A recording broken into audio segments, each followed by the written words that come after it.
जय हिंद स्टूडेंट्स, मैं प्रभाकर पांडे। स्वागत है आपका प्रभाकर इंस्टीट्यूट ऑफ केमिस्ट्री में। आज हम आप लोगों को समुद्री घास से आयोडीन के निष्कर्षण के सिद्धांत के बारे में बताते हैं।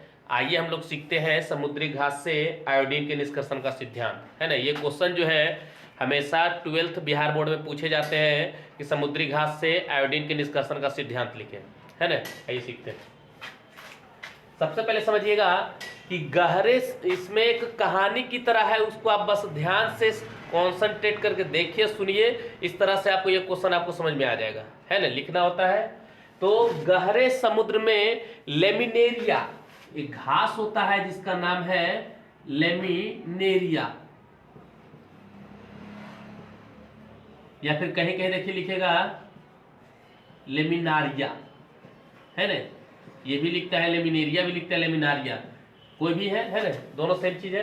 तो गहरे समुद्र में लेमिनारिया जाति के घास को चुनकर बाहर लाया जाता है। फिर उसको क्या करते हैं कि साफ जल से धोकर सुखाकर सावधानी पूर्वक जलाते हैं। जो घास निकाल करके लाए हैं उसको क्या करेंगे कि साफ जल से धो करके सुखा करके फिर उसको सावधानी पूर्वक जलाते हैं। जलाने के फलस्वरूप क्या होता है कि केल्प का निर्माण होता है। किसका निर्माण होता है? केल्प का निर्माण होता है, जिसको कहा जाता है मैंने जलाने लेमिनेरिया जाति के घास को चुनकर बाहर लाके साफ जल से धोकर सुखाकर सावधानी पूर्वक जलाया जाता है, जिससे अयस्क का निर्माण होता है। उस अयस्क को कहा जाता है केल्प। ठीक है, वो जो जलाइएगा तो जलाने के फलस्वरूप वो अयस्क बनता है, और उस अयस्क को क्या कहते हैं? केल्प कहते हैं।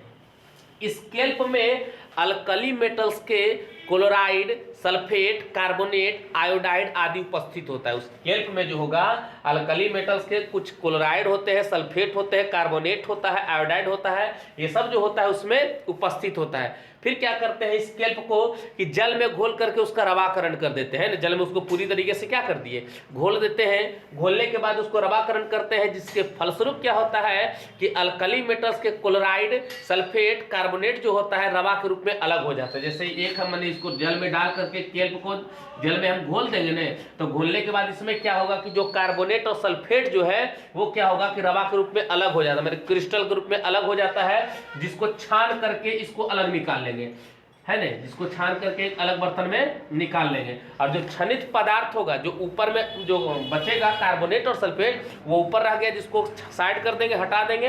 और प्राप्त जो छनित पदार्थ हुआ, जो लिक्विड बचेगा, इसको कहा जाता है मातृद्रव। मातृद्रव। इस मातृद्रव में क्या होता है कि 12% आयोडीन जो होता है वो आयोडाइड के रूप में उपस्थित होता है। कितना? 12% जो आयोडीन होता है वो आयोडाइड के रूप में उपस्थित होता है। इस मातृद्रव को क्या करेंगे कि एक आयरन के पोट में लेकर के उसमें MnO2 और सांद्र सल्फ्यूरिक अम्ल डालेंगे, है ना। उसमें MnO2 डालेंगे और सांद्र सल्फ्यूरिक अम्ल डालेंगे, तो उससे आयोडीन का निर्माण होता है। जैसे देखिए हम करके दिखाते हैं। जैसे देखिए छनित पदार्थ में क्या था? छनित पदार्थ में था सोडियम आयोडाइड, है ना। आयोडाइड बच जाता है, बाकी कार्बोनेट और सल्फेट रवा के रूप में क्या हो जाता है, अलग हो जाता है, जिसको छाट करके हटा दिए छान के। अब इसमें क्या डाले? MnO2 और प्लस क्या डाले? सांद्र H2SO4, है ना। सांद्र H2SO4 डालेंगे, तो डालने के बाद क्या बनता है? पहले बनता है sodium bisulphate NaHSO4 plus MnSO4 plus H2O और प्लस I2, यही आयोडीन बनता है। समझ रहे? यही आयोडीन बनता है। बैलेंस के लिए अगर हम यहाँ 2 लगाए हैं, 2 लगा दिए, यहाँ 3 लगा दीजिए और आप यहाँ 2 लगा दीजिए, बैलेंस हो जाएगा ये।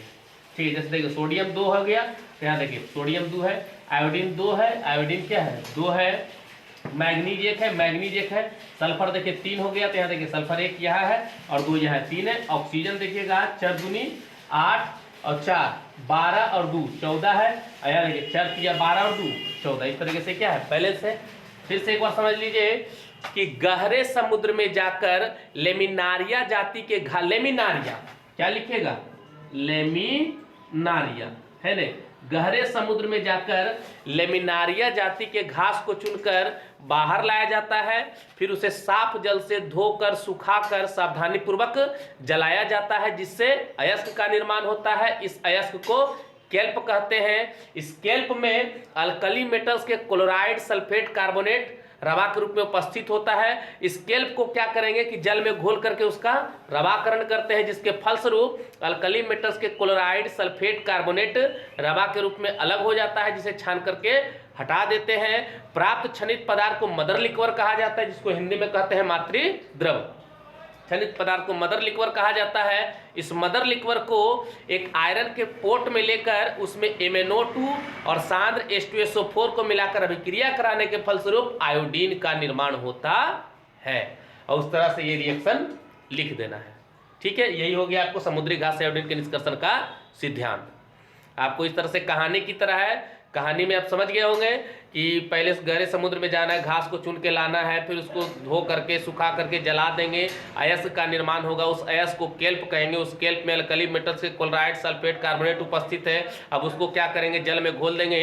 तो जल में घोलने के बाद क्या होगा, सल्फेट, कार्बोनेट अलग हो जाएगा, जिसको छान करके हटा देंगे। क्षनित पदार्थ को क्या करेंगे, आयरन के पोट में ले करके उसमें MnO2 और सांद्र सल्फ्यूरिक अम्ल डाल करके अभिक्रिया कराएंगे तो आयोडीन का निर्माण होता है।